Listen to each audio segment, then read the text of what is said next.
વડોદરા શહેર કોંગ્રેસ દ્વારા નવી કલેક્ટર કચેરી ખાતે શહેરના જિલ્લાની વિધાનસભા મુજબની ફોટાવાળી મતદાર યાદી 2025 જાહેર કરેલ હોય, જેમાં ખૂબ મોટા પાયે છબરડા થયા હોવાના આક્ષેપ સાથે જિલ્લા કલેક્ટરને આવેદનપત્ર આપી રજૂઆત કરવામાં આવી। વડોદરા શહેર તથા જિલ્લાની વિધાનસભા મુજબની ફોટાવાળી મતદાર યાદી 2025માં જાહેર કરેલ હોય, જેમાં ખૂબ મોટા પાયે છબરડા થયા હોવાના આક્ષેપ સાથે વડોદરા શહેર કોંગ્રેસ સમિતિના પ્રમુખ ઋત્વિક જોશી, વિપક્ષના નેતા ચંદ્રકાંત શ્રીવાસ્તવની આગેવાની હેઠળ કોંગ્રેસના કાર્યકર્તાઓની ઉપસ્થિતિમાં જિલ્લા કલેક્ટર અનિલ ધામેલિયાને રજૂઆત કરી હતી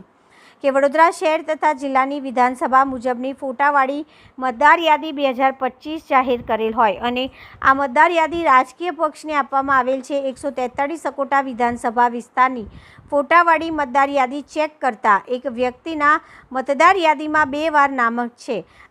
તથા તે વ્યક્તિઓ નો ફોટો તથા સરનામું એક જ છે અને ચૂંટણી કાર્ડ નંબર અલગ અલગ હોવાનું સામે આવ્યું છે। વડોદરા શહેર તથા જિલ્લાની કુલ 10 વિધાનસભાની બેઠકોના મત વિસ્તારમાં NRI મતદારો તથા મૈયત થયેલા મતદારો તથા પ્રધાનમંત્રી મુખ્યમંત્રીઓની યોજના હેઠળ તમામ આવાસોનું ઘરનું સ્થળાંતરવાળા મતદારો માટે અનુક્રમે